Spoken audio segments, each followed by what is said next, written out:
Boa tarde, bom dia a todos, né?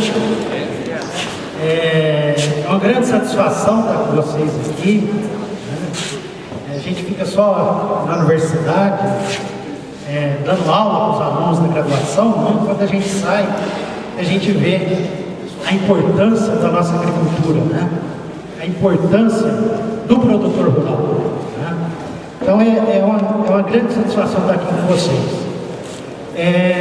Ainda mais com 3 alunos aqui, nossos da Unesp, trabalhando aqui, né? Então isso nos anima bastante, né? Deve ter mais, né? Deve ter bastante unespiano trabalhando na região. Gostaria de agradecer o pai Santinato, né? E o filho Santinato pelo convite da associação, né? É um prazer conhecer o senhor, né? Não conhecia, só de referências, né? É um prazer conhecê-lo. A nossa missão aqui é falar de micronutriente. Às vezes quando a gente começa a falar disso na graduação, os alunos falam, será que micro é menos importante do que os macros? Não. Os micronutrientes são tão importantes como os macronutrientes. E eu digo mais, para você ganhar dinheiro com nutrição, que dá mais retorno econômico com micronutriente do que com NPK. Por quê? Porque o custo do uso do micronutriente é muito menor em relação a NPK. E o benefício da produtividade, quando você tem problema de deficiência, é semelhante, né? Então você vai ter acréscimo de produtividade, né, com um custo muito baixo.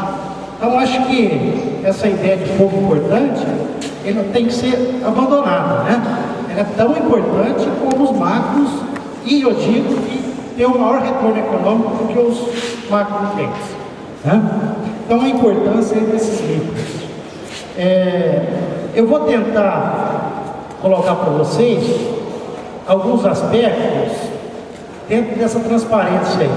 O papel desses elementos na vida planta, a gente tem que saber um pouquinho, né? Eu não vou dar aula aqui de nutrição, de micro, mas pelo menos alguns detalhes a gente tem que saber da importância dele, né? E depois a gente vai falar de um pouquinho, né, da análise solo, de recomendação, que felizmente, né, na nossa região aqui de Patos, os produtores utilizam bastante análise de solo, né, e também análise foliar. Isso, infelizmente, não é regra no Brasil, né? Você pega muitas regiões produtoras de São Paulo, tem muitos produtores de cana que não utilizam a ferramenta básica, né? Que é análise de solo e análise foliar, né? Então, nós não podemos ir para frente sem saber o que está acontecendo no solo, o que está acontecendo na planta. Então, eu acho que isso é básico, né? Essa consideração básica, eu lembro do professor Malavolta. Ele dizia que se a gente fechar todos os institutos de pesquisa e utilizar as técnicas que nós temos hoje, nós dobraríamos a produção de alimentos, mostrando que os produtores a nível nacional, né, infelizmente não utilizam as técnicas que são conhecidas hoje, né?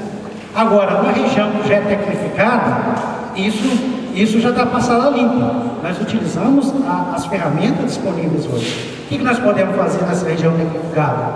É melhorar algumas tecnologias.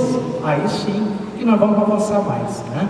Então nós não podemos nunca esquecer do que já existe, né? Nós temos muita informação que já existe, que está sacramentada, e muitas vezes a nível de Brasil, infelizmente os produtores rurais não usam, né? Problema de extensão, né? Infelizmente nós não temos extensão no Brasil, né? E essa associação, as fundações, eu estava falando com o Santinato, né? Fundação Chapadão, Fundação MS, essas fundações que dão credibilidade, né? Isso nós precisamos no Brasil, né?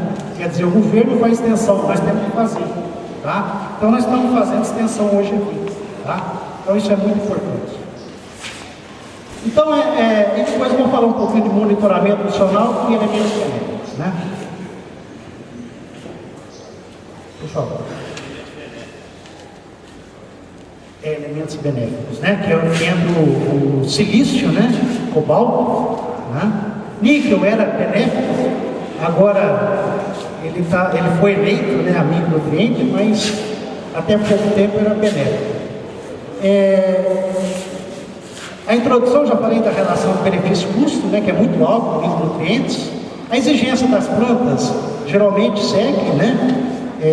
Cloro, ferro, manganês, zinco, boro, cobre, carbonato, isso é a quantidade que apresenta as plantas, né? Essa é a exigência, né? Cloro por causa do cloreto de potássio, que nós usamos bastante, então a planta come bastante cloro, né? Então a planta está com uma quantidade muito grande de cloro presente em seus tecidos, né? Não pela necessidade biológica, porque a necessidade biológica é baixa.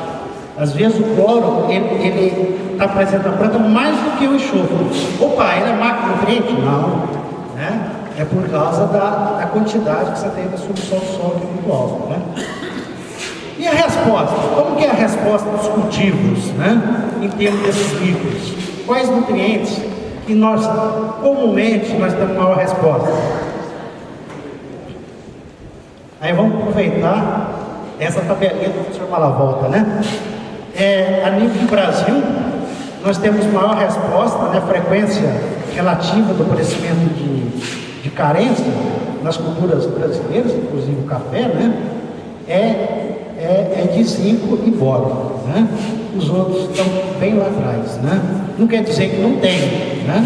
Mas a frequência muito alta é de boro e zinco, né? Embora a quantidade não seja alta que a planta precisa, mas nós temos a deficiência no solo, né? Então vamos falar um pouquinho mais desses dois, né? Depois a gente vai falar dos outros. Aí não está dando para ver, mas o que está colocando aí? Que é um levantamento feito na zona da mata, né? Está mostrando as áreas deficientes de nutrientes. Está mostrando aqui que boro, 100% das áreas estava com problema de boro, né? É um estudo de levantamento nacional. Fósforo, 91% das áreas, 82% potássio, né? Não tinha problema em enxofre e cobre, né? O que eu estou querendo mostrar com essa transparência? Que nós precisamos fazer estudo de levantamento nacional de uma região, para saber o que está acontecendo naquela região. E nós não temos esses estudos a nível do Brasil, né? Esse estudo de levantamento, o pessoal da extensão teria que ter. Por quê? Porque orienta o que está mais pegando fogo lá, né? Nessa época aí que foi tirado esse dado do professor Malavolta. 100% boro, né? Provavelmente solo. Um problema de matéria orgânica, né? Então nós temos que levantar mais esses dados de levantamento do estado nacional. Aí eu peguei dados da literatura mesmo, né? Não um dado geral. Lana, a professora lá da UF, né, mostrou Alto Paranaíba, nós temos um problema de deficiência, né? Fósforo, ferro, potássio, manganês, zinco e boro, né? Martinez lá de Viçosa, né? Zinco, cobre e manganês, né? Outro autor colocou lá fósforo, potássio, enxofre, boro, cobre, manganês e zinco, né? E às vezes excesso de magnésio. Então esse estudo de levantamento é importante, né? Saber o que está faltando. E vocês viram lá que tem muita frequência do boro e do zinco, né? Então nós temos um pouco de estudo de levantamento nacional no Brasil, né? Essa transparência está mostrando que nós temos que conhecer desde o nutriente aplicado no solo, como que ele vai fazer com que ocorra a absorção, o transporte para a parte aérea, a redistribuição dele pelas folhas e por que aumenta a produtividade. Nós temos que seguir esse monitorado desde o nutriente do solo até tentar entender qual o papel dele na produtividade, seguir toda essa sequência aí, né? Isso nós fazemos na nutrição, tá? Então, por quê? Para a gente maximizar a eficiência de absorção, a eficiência de utilização, né? E a eficiência na produção de grãos, né? De colheita. Então, eu falei que eu vou centrar um pouquinho no boro, inclusive. Por que nós temos problema de boro? Pobreza, né? alto pH? Não, eu não acho que o problema de boro é por alto pH, porque esse efeito vai ocorrer em pH 7, isso não é normal na nossa agricultura, nossos solos são ácidos, né? Agora o que pega muita baixa matéria orgânica, né? E alta precipitação, né? Então você tem baixa, realmente boro é matéria orgânica, né? Então é um problema a matéria orgânica. E pH que eu falei, ele tem efeito baixo, né? Não tem importância o pH para boro, tá? Como que ele movimenta? Eu falei que tem que saber desde a entrada dele até lá na colheita, né? Como que o boro movimenta no solo até atingir a superfície da raiz? Por que estudar isso na agronomia é importante? O movimento do nutriente no solo. Então mostrando aí que é por fluxo de massa. O que o fluxo de massa mostra? Que o quê? Que ele se movimenta a distância maior. Isso é uma prática agronômica direta, que nós podemos aplicar ele a lanço, né? Não temos problema, né? Na zona da faixa da copa, sem problema nenhum, né? Porque ele se movimenta. Então o fluxo de massa traz esse entendimento para a gente, né? Então você tem maior liberdade de aplicar esse boro, né? Isso é um ponto positivo. Ele tem alta mobilidade no solo, né? Temos que explorar isso, tá? E na planta? Ele tem alta mobilidade no solo, então nós temos essa mobilidade em termos de aplicação. E na planta? Chega na folha, ele vai plantar folha? Não. Né? Ou a redistribuição dele é muito baixa. O que é a importância de estudar a redistribuição? Tem uma importância prática na prática da adubação foliar. Bom, se ele chega na folha, ele não vai plantar folha. Se a planta está com deficiência, você vai fazer a pulverização, vai resolver o problema daquelas folhas. As folhas novas que vão surgir depois não vão receber esse boro, né? Isso é informação teórica que traz para a gente. Então ele não tem mobilidade. E gente, o agrônomo sabendo disso, qual que é a estratégia? Quando ele não tem mobilidade, é aumentar a frequência de aplicação, não tem outro jeito, tá? Então para a gente driblar essa imobilidade dele, então novos fluxos de crescimento, a gente tem que novamente aplicar. Nós não podemos ficar satisfeitos com a aplicação foliar de apenas uma vez, né? Você não vai no que é plano, porque você vai surgir novas plantações com deficiência de boro, porque ele é pouco móvel na planta, né? Aqui tem estudos recentes que plantas que produzem esses, é igual uma glicose, né? Um poliol, ele tem mobilidade, maçã, isso é uma vantagem, né? Então estamos pensando, né, em colocar esses polióis, né, nessas plantas que ele é imóvel, né? Então isso vai ajudar, né, a mobilidade dele. E tem algumas empresas explorando, né, colocando esses polióis no boro para ver se dá essa mobilidade. Mas isso nós estamos estudando ainda, né? Então se a gente dá mobilidade para ele, isso facilita, né, a prática agronômica no campo. Nós podemos diminuir a frequência, né? Qual o papel do boro na planta? É isso aqui, ó. É um muro, né? Isso nós temos que entender. É um muro com argamassa. Quando você não tem o boro na planta, você tem uma planta com um muro, né, sem argamassa. E aí entra tudo, né? Então o grande papel do boro na vida da planta, como o cálcio, né, é dar essa rigidez dos tecidos, né? Essa é a função básica na síntese da parede celular. Outra função é crescimento de raiz. O boro é espetacular para ter crescimento de raiz. Esse é um aspecto que nós temos que considerar, né? Ele é semelhante ao nosso fósforo, né? Então, se a gente quer crescimento de raiz, vamos ter que trabalhar com boro, né? Outra importância do boro. O cafeiro está fazendo fotossíntese, né? Está tendo o quê? Acúmulo de carboidrato lá na folha. Esse carboidrato tem que, na fase de frutificação, ele tem que ir para onde? Ele tem que encher o fruto. E quem que transporta esse carboidrato da folha para o fruto crescer? É quem? O nosso boro. Então ele é muito importante, né, para enchimento de grão, que lembra o nosso potássio, né? Então a função do transporte de carboidrato é muito importante, tá?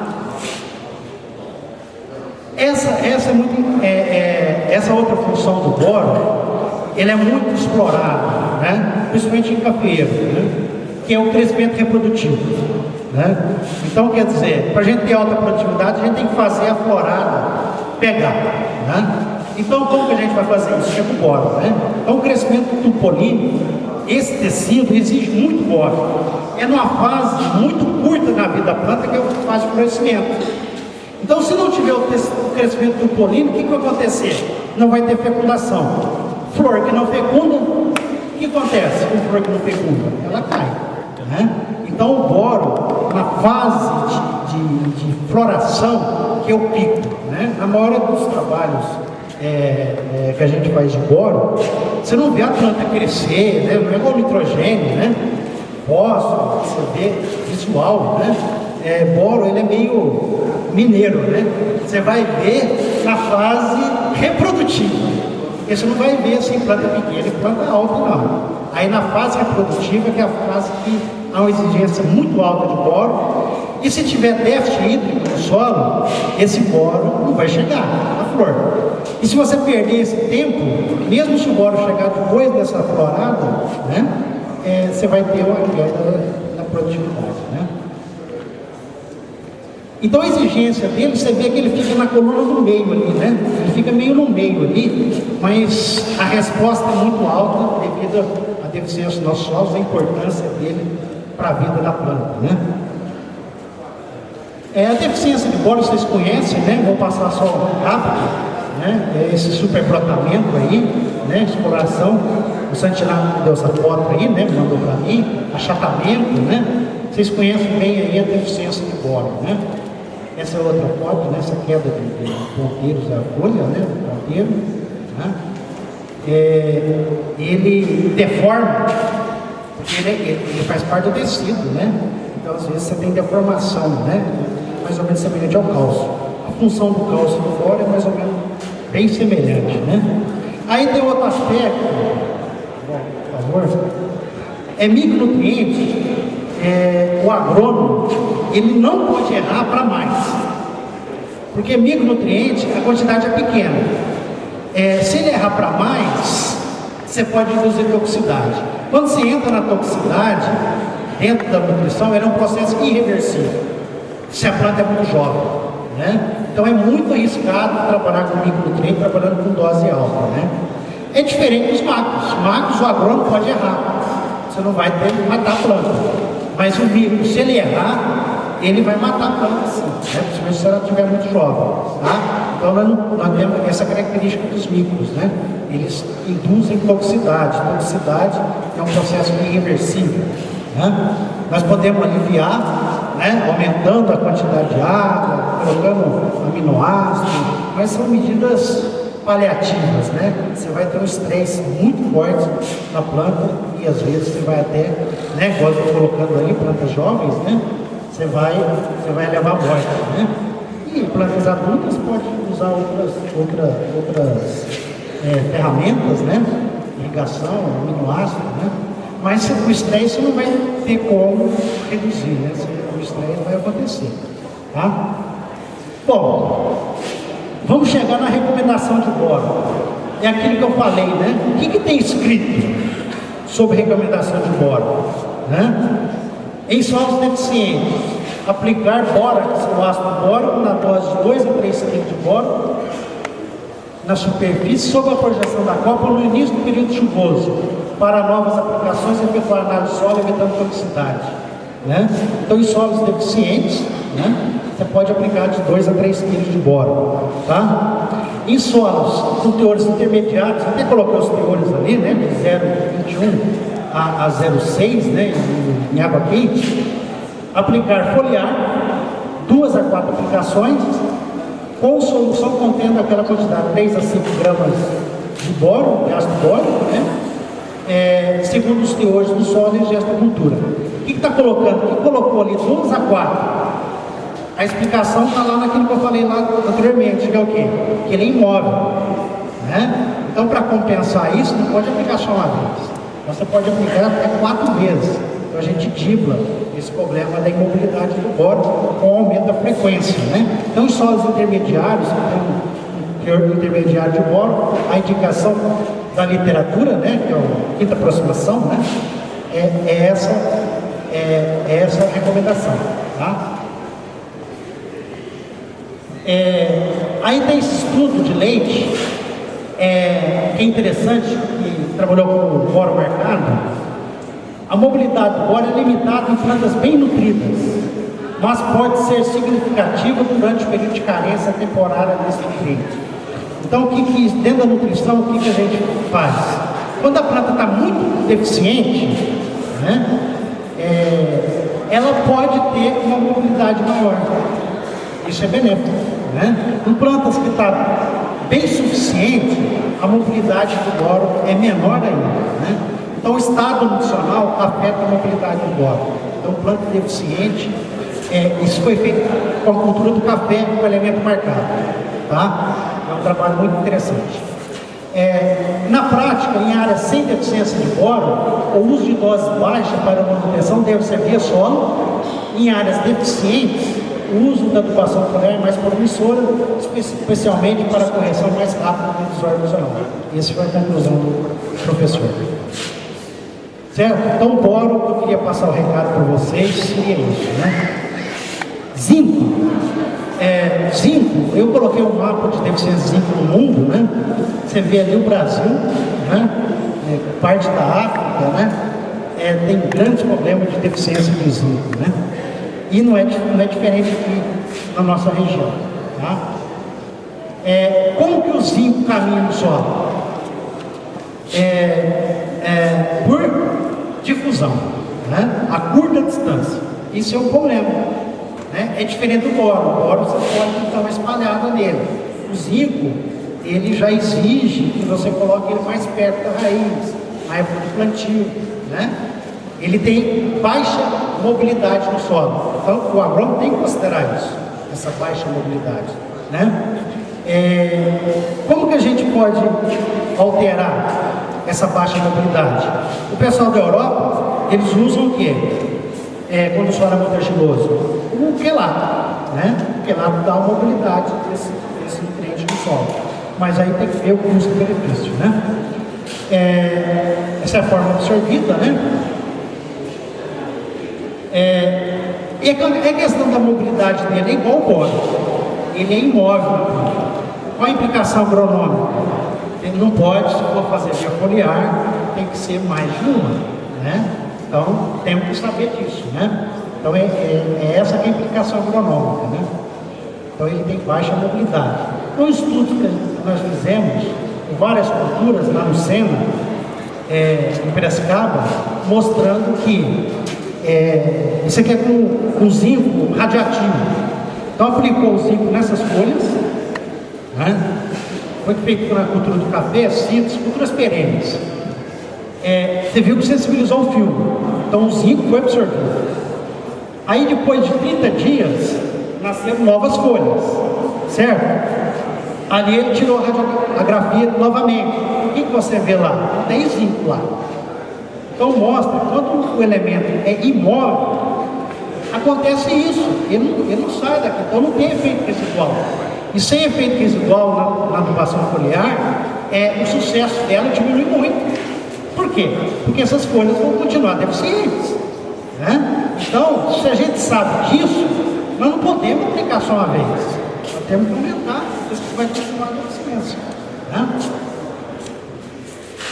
Por que o boro é importante para todos os vegetais, né? Eu mostrei lá o zinco, né? O boro é para formar as paredes, né? Da estrutura da planta. E o zinco é a aia, né? A principal função do zinco na planta é o hormônio de crescimento, é fazer a planta crescer, né? Essa é a grande função. As duas outras, eu tentei resumir isso aí, é uma aula mais ou menos 30 minutos, né? Deixar só uma transparência. Mas é a aia, cis de proteína. Cis de proteína significa produtividade. É a matéria-prima para a planta produzir, né? E ele é muito... Os micronutrientes, de forma geral, pessoal, eles, exceto o boro, qual a importância dele na vida da planta? É o combustível, é a gasolina. Faz com que as enzimas funcionem, né? Então são grãos ativadores enzimáticos, né? Então é a gasolina. Quando você tira o micro, você tira a gasolina do seu carro, né? Então normalmente os micronutrientes são grandes ativadores enzimáticos, né? De várias enzimas, né? Eu não vou falar delas, mas uma eu não poderia deixar de falar, que é a desmutase superóxido, né? Que é o O2, é o oxigênio que recebeu um elétron. Esse elétron que o oxigênio recebeu, isso é um caos, né? Na vida nossa, isso que faz a gente envelhecer, e estresse na planta. Então, quando ela está com qualquer estresse abiótico ou biótico, doença ou estresse nutricional, com deficiência ou com excesso, ela vai produzir o quê? Esses radicais livres, esse oxigênio com elétronzinho, O2-. Isso aí mata o quê? Isso aí, ele degrada membranas, então vai matar tecido foliar, vai matar clorofila, né? E vai provocar a morte da planta. Então, como que a gente limpa a planta desses radicais livres? É fazendo com que tenha maior atividade dessa desmutase, tá? Então, essa desmutase ela funciona como, ela limpa, né, esses radicais livres da planta. E nós sabemos que a agricultura, né, é uma indústria a céu aberto, então está sofrendo estresse todo dia, né, diferentes ordens, diferentes magnitudes. Então, se você não tem zinco, você não tem o que? Essa atividade dessa enzima, e aí o estresse vai ser muito maior.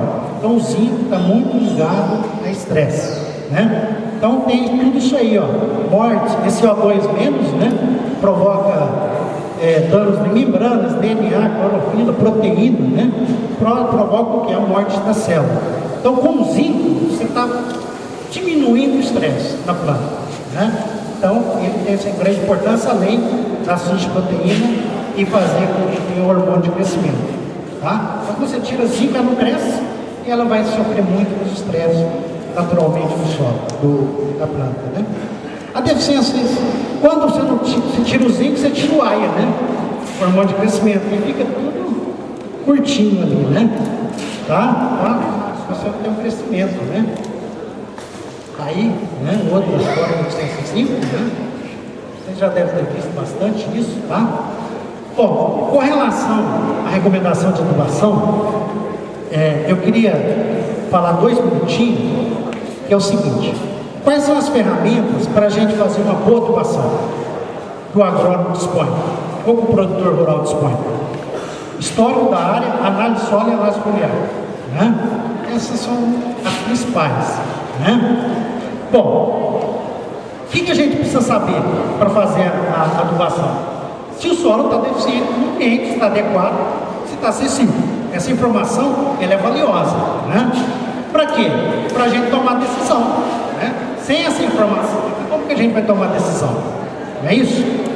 Sem a decisão, se está deficiente, né? Qual que é a decisão? Adubar, né? Se é para adubar, qual que é outra pergunta? A decisão é adubar. Como? Vamos fazer isso? Vai ser via foliar, o solo, né? Quanto e quando? Então, o produtor, ele tem que estar bem claro essas 3 palavrinhas aí, né? Como, quando e como, né? Todas são importantes. E muitas vezes o agrônomo, ele acha que só o quanto é importante. O professor Malau sempre falava que o como, às vezes, é mais importante do que o quanto, né? Então, nós temos que ter bem claro que toda recomendação de adubação tem que estar respondido claramente aquelas 3 perguntas ali, né? Para você ter autoeficiência, tá? Para você saber que ele é deficiente, adequado na sua área, você tem praticamente essas 2 ferramentas aqui, tá? Como que a gente vai saber? A gente pega a análise do solo, é o 20, né? Gramas por quilo de nitrogênio, né? O teor adequado é de 15 a 30. Pronto, o teor adequado é de 15 a 30, é adequado, né? Então você não precisa aplicar o fertilizante, perfeito? Isso vai funcionar se essa tabela de referência ser confiável. Porque se essa tabela de referência não é confiável, a decisão sua vai ser equivocada.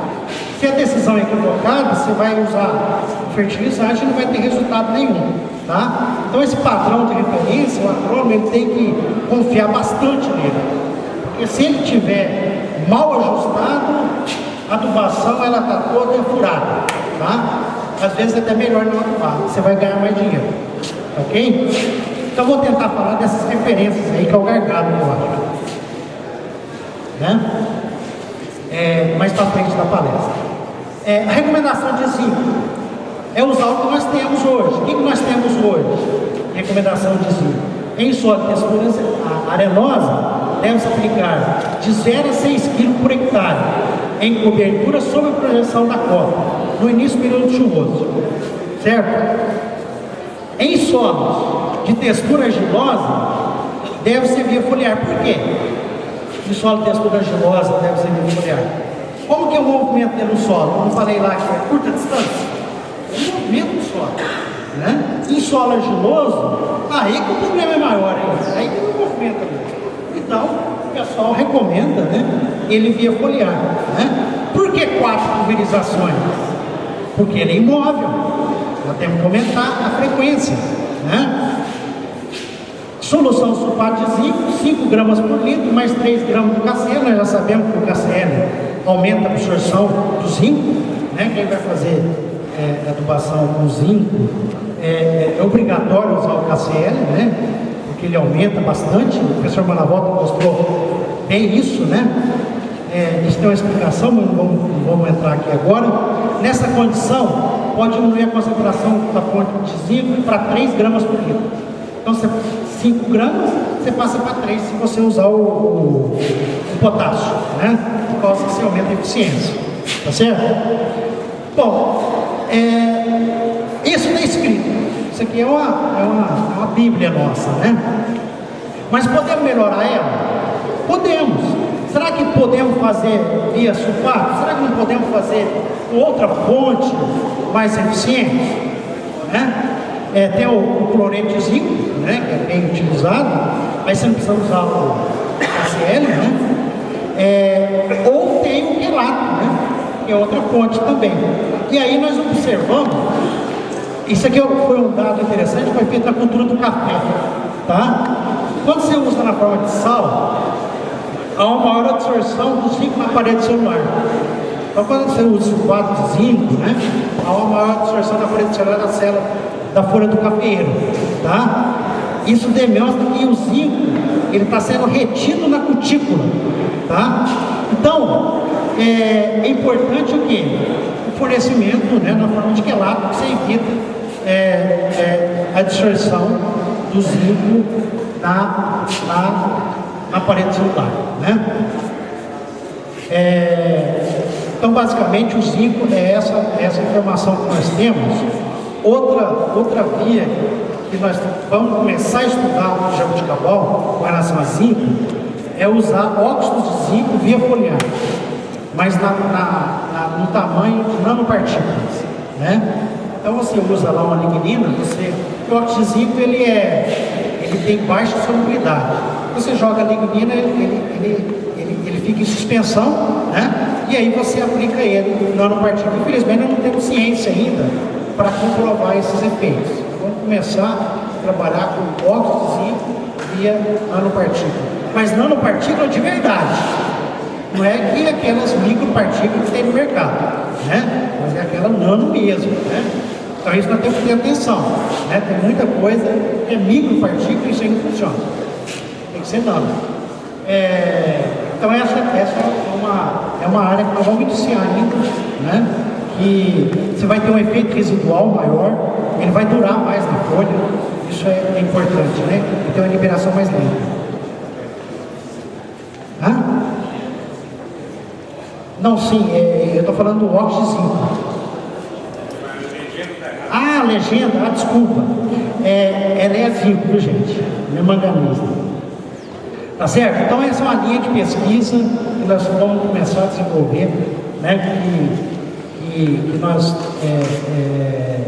que não tem informação ainda, né? Bom, então vamos seguir, né?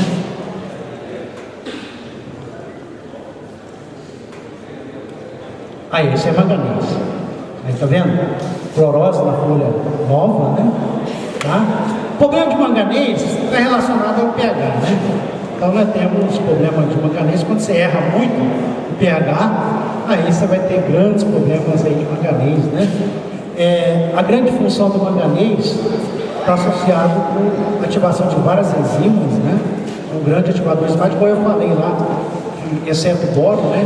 Os outros são grandes ativadores enzimáticos, né? Outra forte deficiência, né? Que o Felipe me mandou, né, Felipe? Né? Essa problema de pH alto, né? Pode ter indução? Pode, né? Pode passar. Toxicidade de manganês, isso aí na década de 70 era bem estudado, né? Hoje não existe mais, né? Toxicidade de manganês, mas você vai pegar isso só nos livros antigos, né? Ferro. Infelizmente no Brasil nós não temos grandes problemas de ferro, né? Quando a gente sai para a Ásia, para a Europa, 50% do custo de produção deles lá é com adubação férrea. Imagina se fosse isso no Brasil, né? Então, felizmente, o pH lá é 8, né? Então, realmente, tem que usar quelato é caro, né? Então, acaba tendo um custo muito elevado, né? Infelizmente, o nosso pH é próximo de 5,5, né? Então, nós não temos, só se for alguma coisa induzida, né? Mas na frequência, nós não temos problema de ferro, né? Ainda falando, olha aqui a transparência aqui de manganês, né? Eu não falei, mas usa o sulfato, né, de manganês, 5 a 10 gramas por litro, em 2 a 4 aplicações por ano, né? É isso que nós temos de recomendação. E a questão da calagem, que aplica o manganês e o ferro, né? Tá? Essa deficiência de ferro, né? Pode ser, quando a gente vai escrevendo lá os alunos, às vezes vai estudar toxicidade de cobre, né? De manganês até. Primeira coisa, não vê a toxicidade, é a deficiência de ferro. Então os micros, né, manganês e cobre, compete muito com o ferro, né? Então em ensaio de solução objetiva, é frequente você ter esse problema. O problema de deficiência de ferro que eu acho mais grave é em viveiro, quando você usa substrato inerte. Esse é um problema grave que eu já vi, né, em algumas culturas, né? Que é o quê? É usar o sal, ali você vai ter reações de precipitação. Então, em viveiro, né, que está trabalhando com solução nutritiva, né, substrato inerte, você tem que usar o quelato de ferro, não tem jeito, né? Então, tem grandes problemas em nível de viveiro quando você usa o substrato, né? Deficiência de ferro, a recomendação, eu peguei a recomendação da quinta aproximação, né? 10 gramas por litro do sulfato de ferro, né? A questão da calagem que eu já falei. Para frente. Cobre em função do controle de doença, né? Nós temos uma frequência baixa de problema de cobre, né? Mas cobre está muito ligado, né, com a lignificação, né? Então por isso que o cobre, né, foi muito utilizado como fungicida, né? Porque ele nutricionalmente ele protege a planta porque ele está muito ligado com a síntese lignina, né? Que tem relação com doença, né? Então o cobre ele faz parte da prastocianina, né? Que é um aminoácido que está relacionado com transferências de energia. O grande problema do cobre é a deformação da folha, então está ligado muito com deformação, tá? Por causa da ligação dele com a síntese lignina, tá? A recomendação de cobre, então eu falei de todos os líquidos, né? A pulverização com fungicidas cúbicos fornece o cobre, né, satisfatoriamente ao cafeiro.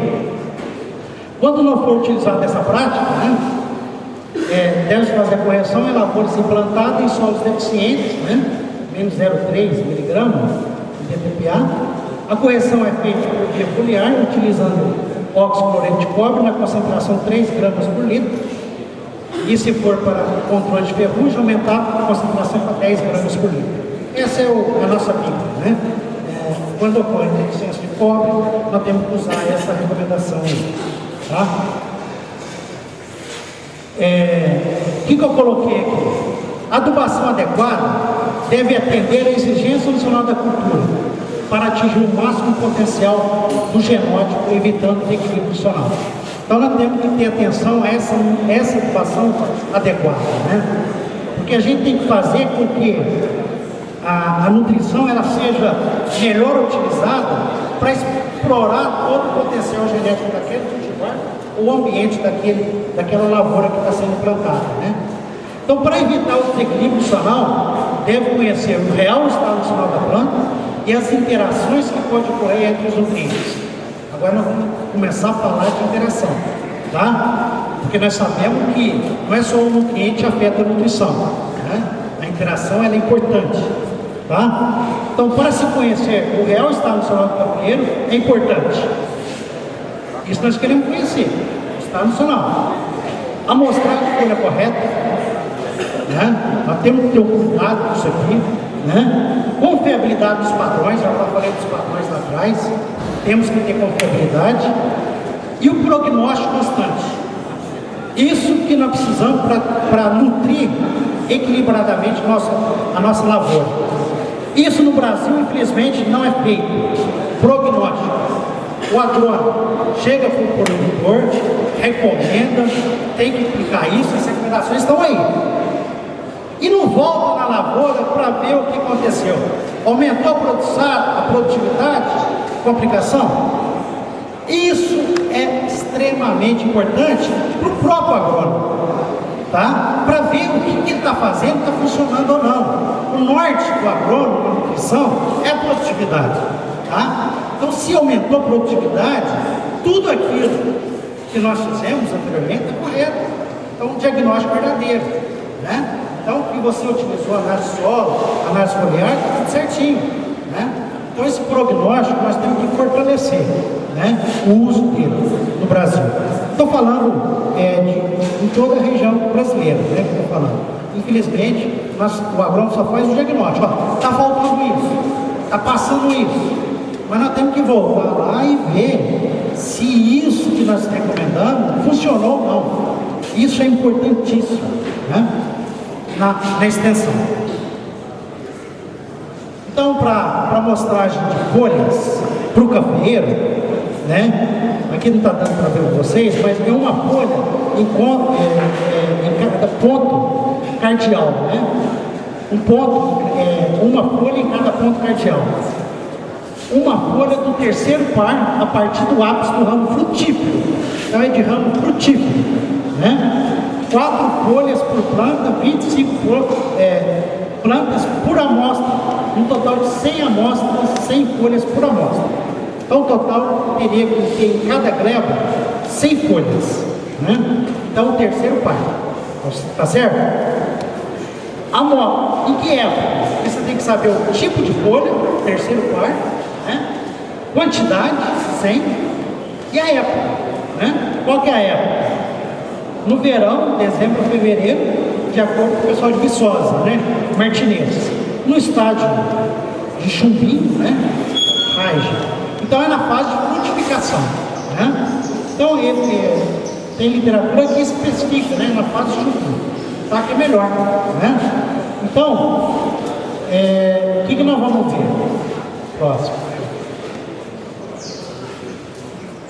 O que nós vamos ver? Fazer uma amostragem de folhas. E a gente tem que ver onde que está a nossa gleba. Fazer uma análise, onde que está a concentração do nutriente e a produção. Minha gleba está aqui, por exemplo, deu o teor aqui de 20. Onde que está? Está aqui, não está na zona o quê? Deficiente. Qual que é o papel do agrônomo? É levar o teor do nutriente para aquela faixa amarela, né? Nessa faixa amarela você está produzindo 90% a 100%, né? Da produtividade máxima. Então nós temos que conhecer na nossa lavoura onde que está a nossa gleba nessa curva de relação da concentração com produtividade. Então cada gleba a gente tem que saber onde que está a nossa gleba nessa curva aí, né? Se ela está lá em cima, se ela está no amarelinho, nossa gleba, qual que é a probabilidade de ter resposta de adubação? É nula, principalmente econômica, né? Então não tem que adubar. Agora, se ela está no vermelho, qual que é a probabilidade de resposta à adubação? É altíssima, temos que adubar. Então, é isso que nós temos que ter para cada nutriente na cultura do café, né? Esses padrões, esse amarelinho aqui, ó, conhecer essa faixa para nitrogênio, para fósforo, para potássio, para todos os micros, né? Então nós temos que conhecer bem essa faixa amarelinha aí para cada nutriente. E nós temos isso em tabelas, né? Para a cultura do café. Que é o quê? Nós temos, eu trouxe essas faixas do RAIS, Estado de São Paulo, que não interessa para nós aqui, né? E de Minas Gerais. Que para Minas Gerais, a tabela de teores adequados de milho está muito melhor que a de Estado de São Paulo. Por quê? Porque eles separaram em regiões. Sul de Minas, né? Tem a geral, sul de Minas, Manhaçu, Viçosa e Patrocínio. Então tem separado. Então isso é muito melhor, né? Essas faixas adequadas, tá? 1999, tá certo? Para a gente acertar o diagnóstico, esse padrão aqui, ó, por exemplo, de boro aqui, ó, 59,80 ou 41,60, se você está no sul de Minas. Esse 41,60 de boro aqui, o agrônomo tem que confiar nele, porque você vai comparar a sua amostra com isso aqui.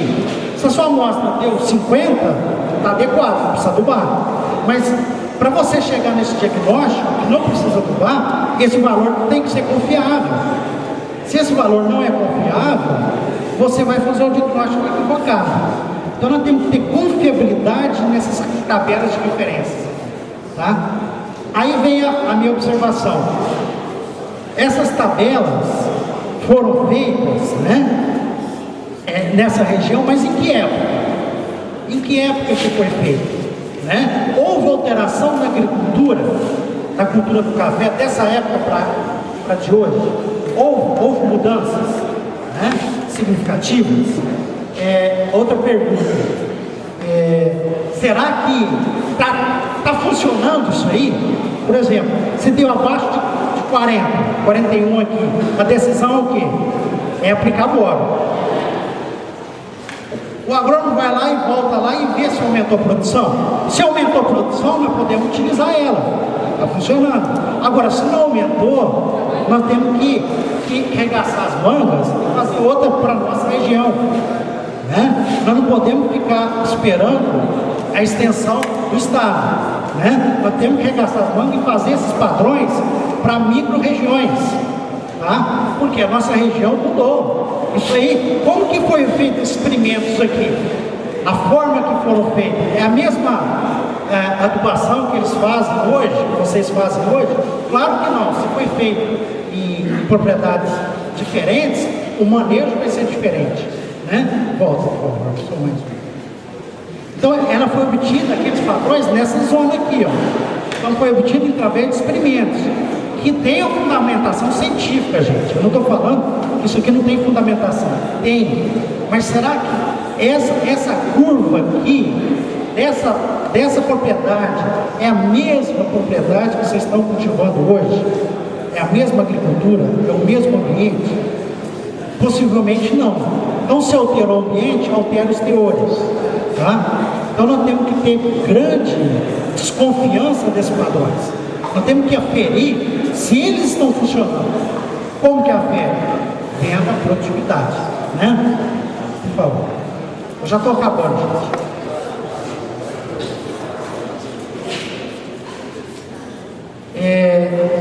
Para a gente fazer adubação, a gente tem que entender também a interação entre nutrientes. Você vê aqui, ó, fósforo e zinco é negativo lá. Se o agrônomo sabe disso, quando a gente tem deficiência, né, de zinco, né, pode ser o quê? Por indução de excesso de fósforo. Então, essas interações entre eles têm que ser conhecidas pelo produtor, pelo agrônomo. Né? Tem interações que são positivas, ó, né? Fósforo, molibdênio, né? cálcio e manganês é negativa, né? Cobre e manganês é negativa. Então, se você sabe disso, você altera o manejo, tá? Para evitar essas interações negativas e maximizar as interações positivas. Nós temos que conhecer as interações entre nutrientes. Isso é muito importante, né? Para o cafeiro, o professor Malavol, ele colocou as interações, que é muito interessante, porque ela leva em conta o equilíbrio funcional, né? Porque lavouras de alta produtividade, ela tem um equilíbrio nutricional adequado. Por exemplo, eu sinalei aqui os micros, né, que é o nosso objeto de hoje, ó. N e boro, ela tem que estar nessa faixa. Se tiver nessa faixa, está equilibrado. Então a planta está tendo o quê? Um ótimo desenvolvimento, né? Nitrogênio e cobre, nessa faixa. Então, se você boro, outra relação interessante é fósforo e zinco, né? Tem que estar 125 a 187. Então mostra que se a relação entre nutrientes está adequada, provavelmente tem um grau de equilíbrio, provavelmente não está faltando nada e não está sobrando nada. Então ela está equilibrada e está com alta produtividade. Então eu acho que não é só avaliar, pessoal, meu recado aqui, não é só avaliar o nutriente isoladamente, né? Fazer o check, vamos fazer o fósforo, o zinco, separadamente, não. Vamos fazer a relação dos dois, né? Ela tentar entender por que está tendo baixa produção. Ela te ajuda bastante quando você faz essa relação aí, tá? Então, lavouras de café, segundo o professor Malavol, com alta produtividade, ela tem que ter essas relações aí. Tendo essas relações, ela tem que equilibrar, né? Isso nós queremos na nutrição. Nós não queremos ficar aumentando, nós queremos equilíbrio, né? Aí, como que eu vou fazer esses padrões? Eu falei que a gente tem que ficar desconfiado, né? Esses padrões que foram feitos em condições às vezes diferentes da nossa atual. Como que a gente vai fazer? Fazer 10 experimentos com doses de NPK, boro, zinco, manganês. Dá para a gente fazer isso hoje? 20 experimentos dessas doses? Muito difícil. É muito difícil, muito numeroso, muito caro, né? Qual uma forma da gente fazer um atalho para obter esses padrões? Pelo DRIS. O DRIS é uma ferramenta, né, que avalia o estado funcional da planta através dela. Ele quer medir o equilíbrio. É isso que nós queremos. Lavoura de alta produtividade tem um equilíbrio. O DRIS, ele quer medir esse grau de equilíbrio, se tem alguma coisa desequilibrada, tá? No café, existe muito DRIS? Pode passar, depois eu volto nessa. Aqui, ó, eu coloquei um monte de DRIS, ó. 1, 2, 3, 4, 5. Tem muito DRIS em café. Mas qual que é o problema? Por que às vezes ele não dá certo? Esses DRIS, eles não foram validados. Ou seja, como que a gente valida? Deu deficiente de boro. Você fala para o produtor, está com deficiência de boro. Qual que é a decisão dele? Aplicar o boro, né? Como que a gente sabe se o DRIS está funcionando? O DRIS está falando que é para aplicar o boro. Eu apliquei o boro. Aumentou a produção. O DRIS está perfeito. Não aumentou a produção. O DRIS está furado. Então, o pesquisador tem que correr atrás de outro DRIS. Essas fórmulas aí não estão funcionando. Então, no Brasil, todo o DRIS que tem no Brasil, não é só café não, soja, milho, tudo, não é validado. Então, o que acontece? Você cria um padrão, cria um grau de equilíbrio, mas só que você não valida ele. Você não tem o quê? Um número de diagnóstico verdadeiro alto. Por quê? Porque se você tiver um diagnóstico verdadeiro baixo, é melhor usar a moeda, né? Cara ou coroado, um coroado. Você vai ter um grau de acerto de 50%, né? Agora, quando você usa uma ferramenta, um DRIS, você tem que ter um grau de acerto acima de 80% nas glebas da sua propriedade. Aceitável. Você tem que ter um número de acerto aceitável, de prognóstico aceitável, você não pode errar. Você tem que aumentar esse número de acerto. Então, quer dizer, deu deficiente, apliquei e aumentou a produção. Está certinho, ele está funcionando. Mas, infelizmente, no Brasil, ele não é validado, né? E aí, então, a gente fica usando, e a gente não sabe o grau de acerto disso. Então, a nossa proposta é fazer um TRIS e validá-lo. Então, na propriedade vai ter que ter áreas deficientes, né, do nutriente, e áreas suficientes, né? Aí a gente consegue usar essas áreas deficientes e suficientes e ver o número de acertos, né, no diagnóstico com os nutrientes. E aí, se tiver baixo, o que acontece? Aumenta o banco de dados, tá? Então, esse banco de dados, para ter um grau de acerto alto, pessoal, é isso que não podemos pensar o seguinte: faz aquela tabela de teores adequados, 1999, e vamos usar ela o resto da vida? Não pode, porque muda. Faz o TRIS e vamos usar ele o resto da vida? Não, nós temos que sempre, esses padrões de referência, nós sempre temos que atualizar. É um serviço de empresa. Vamos ter que atualizar o TRIS toda safra. E à medida que você vai aumentando o banco de dados do TRIS, de 100 análises por época para 200, para 300, né? Nos Estados Unidos, para mim, tem banco de TRIS lá de 20 mil dados. Aí o número de acerto quase chega a 100%. Quer dizer, faz o diagnóstico e ele está acertado, porque o produtor viu lá que aumentou a produção, tá? Então o TRIS, ou a faixa adequada, ela tem que ser ajustada ao longo do tempo. Isso não é bom. Infelizmente, pela faixa adequada é difícil, porque é difícil fazer rede de experimentos. E o TRIS, ele pode ser uma ferramenta, né, que você pode fazer com que você tenha um banco de dados e atualize ele, né? Patos de Minas, né? Pode ter um TRIS, começar com 100 dados, daqui a 10 anos está com 30 mil dados. Imagina um TRIS para Patos de Minas de 30 mil dados. O grau de acerto é elevadíssimo. Por quê? Porque você está atualizando todo ano, né? Então é isso que nós temos que utilizar. Não é utilizar só o TRIS, é utilizar a análise solo, utilizar os padrões de referência, mas o TRIS para ver o equilíbrio. É um complemento da sua decisão de adubar ou não. Ele é um complemento. Estou falando que ele é uma ferramenta única, tá? Rapidinho, está acabando. Volta lá, por favor. Aqui, ó, só para mostrar para vocês, bem rápido, essa lavoura está tendo baixa produção, média produção e alta produção. Então o produtor quer saber o quê?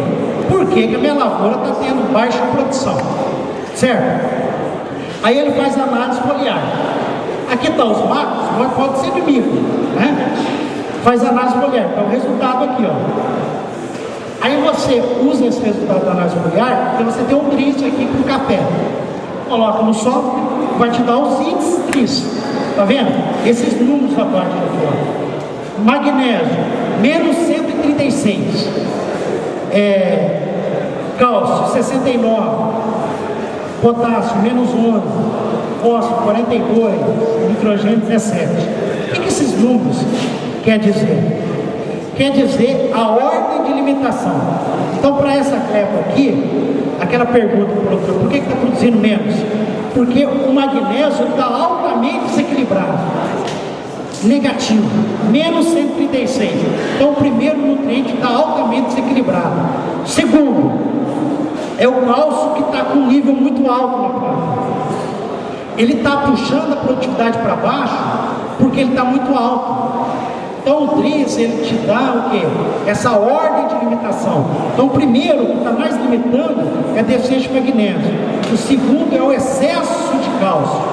Às vezes, pela faixa adequada, você passa batido o excesso de cálcio. E então, o TRIS está te mostrando que ele está, o quê? Provocando um dano na sua produtividade, né? O segundo, o terceiro, é o excesso de fósforo.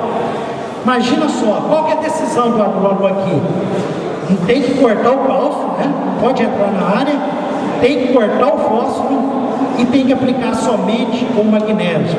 Isso aí vai fazer, às vezes, no próximo safra, ter um aumento muito elevado e, às vezes, o custo de incubação não elevou. Por quê? Porque você está cortando fósforo, que é um elemento caro. Você está colocando um elemento barato, o magnésio, por exemplo. Né? Então é isso que nós queremos. Aumentar a produção e às vezes reduzir o custo de ocupação. Essa que é a proposta do RIS. É aumentar a produção e reduzir o custo de ocupação. Para ver o grau de desequilíbrio. Essa é uma ferramenta a mais. Mas ela tem que, volto a dizer, tem que ser validada. Se não for validada, essa informação aí, ela cai por terra. Aqui, por que essa gleba está tendo alta produção? Porque está equilibrado. Todos os nutrientes estão próximos de zero. Zero é o número aí dos índices tris, né? Que não vou falar aqui agora, mas os índices tris equilibrados estão próximos de zero. Né? Quando um valor é muito negativo, ele está desequilibrado por deficiência. Quando é muito positivo, ele está desequilibrado por excesso. Né? Então esses índices, é só colocar no computador, sai o resultado. Né? Esses índices é uma ferramenta valiosa, mas ela tem que ser testada, senão você não tem resposta dessa ferramenta. Né? Nem qualquer uma outra. Essa outra. Bom, amostragem de flor. Eu queria só mais duas transparências. A flor, quando o professor Malabó, antes dele falecer, ele estava trabalhando muito com flor. Né? Flor é um órgão que tem muita sensibilidade. Né? É um órgão alternativo. Nós vamos usar a folha, sempre a folha. Mas nós podemos utilizar outros órgãos, a flor.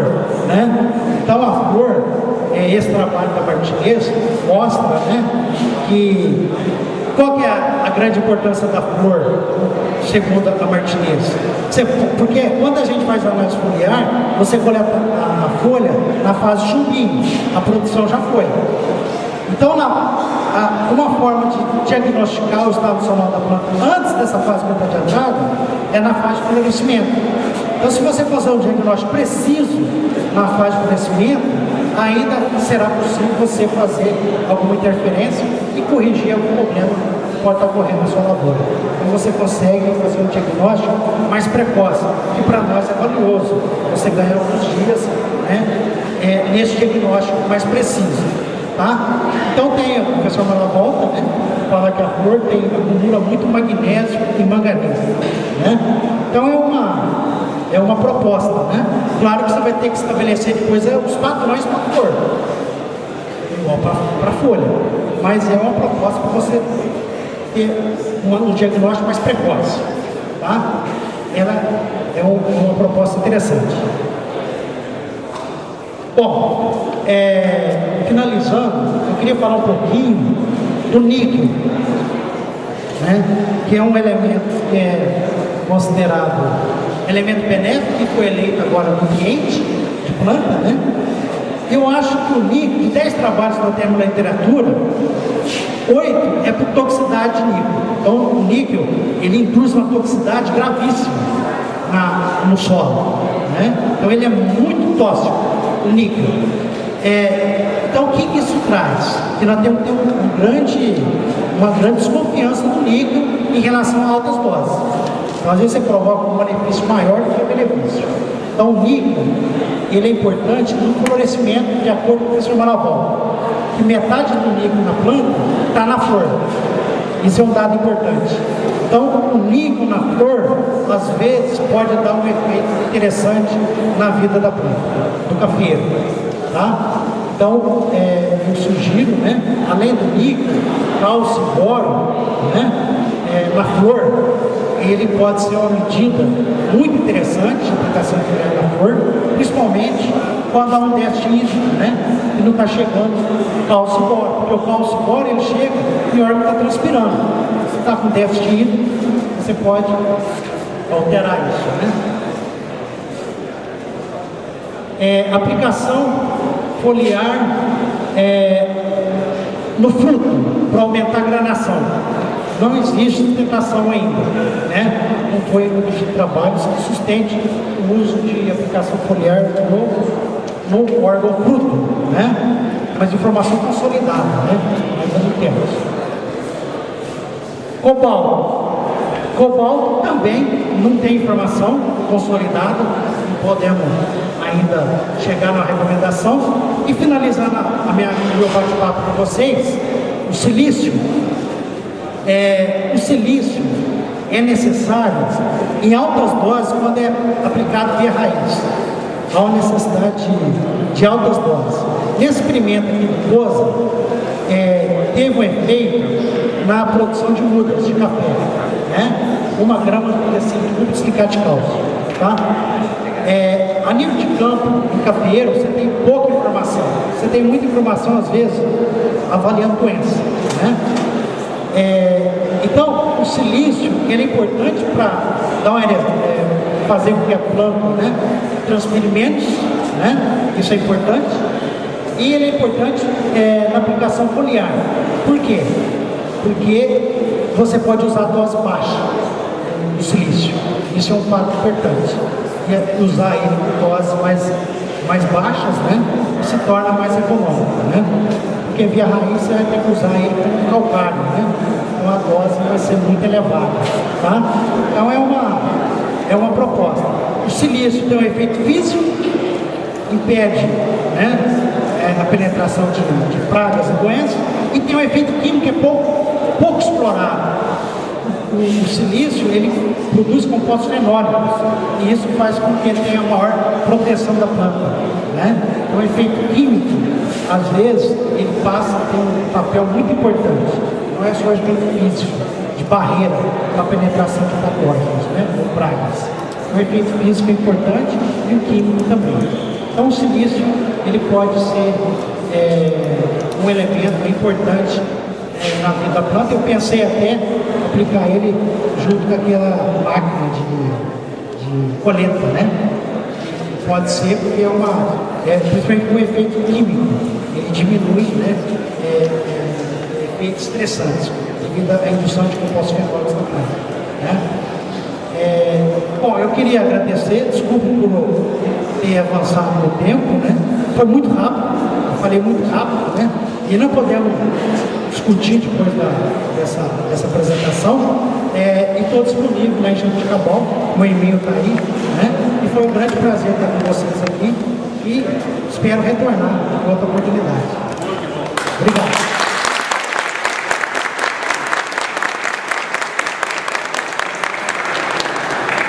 Bom, nós já estamos encerrando, mas antes de partirmos para a visita ao campo experimental, eu gostaria de convidar o senhor Cláudio Inácio de Carvalho para poder nos conceder algumas palavras. Afinal, ele é um dos grandes parceiros, né, desse projeto e um dos maiores incentivadores.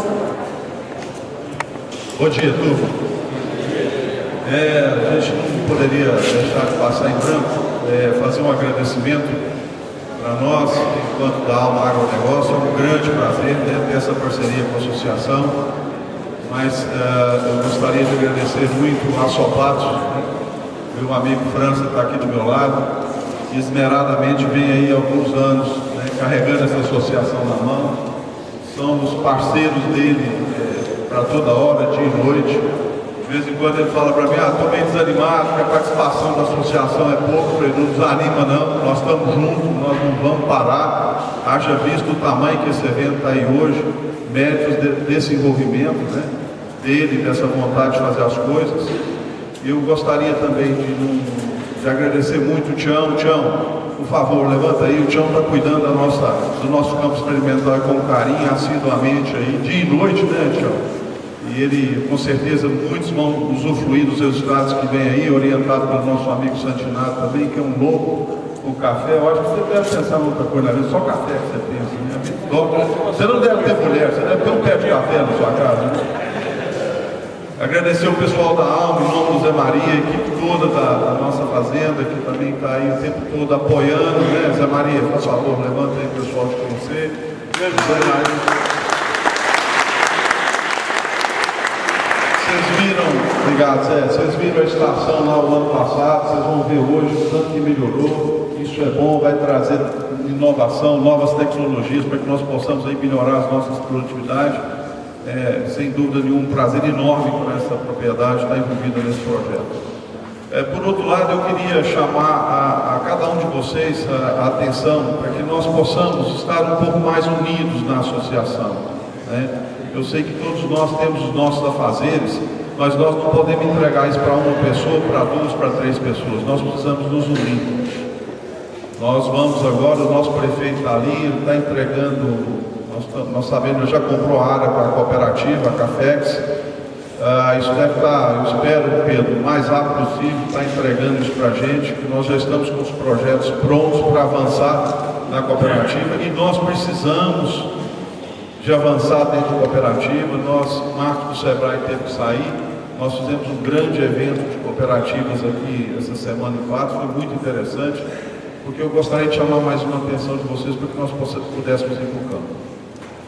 O sistema de distribuição no Brasil, nos próximos 5 anos, vai mudar totalmente. Aquilo que nós presenciamos no setor de sementes, em 94, 95, com as multinacionais vieram e compraram tudo, isso agora vai acontecer no setor de distribuição. Nós não vamos ter mais, infelizmente, uma revenda ou 2 revendas para fornecer produtos para nós, não. Escreva o que eu estou falando com vocês. As multinacionais vão chegar agora, o setor de distribuição americano e europeu, eles vão comprar o Brasil inteiro. Vocês não têm dúvida disso. E a única oportunidade que nós temos é nos fortalecermos dentro do cooperativismo. Se nós não tivermos cooperativas sérias, profissionalizadas na administração, nós agricultores estamos fadados, independente que seja na cafeicultura, na suinicultura, nos grãos, nós vamos virar integrados de grandes multinacionais. Nós vamos trabalhar para eles. E não existe produtor grande para esse nível de pessoas que eu estou conversando com vocês. Nós somos todos formiguinhas. Nós somos todos formiguinhas dentro desse cenário que eu estou criando com vocês. Então, porque eu estou colocando para vocês? Por que nos Estados Unidos as cooperativas estão avançando sérias? Por que na Europa a economia agrícola ela está dentro das cooperativas? Porque é a única oportunidade que nós, enquanto produtores, temos de caminhar. Então nós vamos, de forma a servir, fazer aquilo que a gente gosta de fazer, com o consentimento do meu amigo França, vamos assumir mais uma presidência, que é a cooperativa, que é a Cafex, e nós vamos botar o pau para quebrar. Mas eu preciso de vocês junto com a gente para que nós possamos caminhar. Não adianta cada um ficar na sua casa fazendo o que tem que fazer e deixar a responsabilidade de projetos desse tamanho na mão de 1 e 2, porque não vai funcionar. Nós temos que tirar a bunda da cadeira. O momento é sério, o mercado está mudando e nós precisamos de ser atentos a isso, porque senão, vou repetir, nós vamos virar integrados de grandes grupos internacionais. Vamos convidar o pessoal para ir para o campo. Como é que você quer organizar? Gente, muito obrigado pela presença de vocês, foi um prazer grande e conta comigo aí.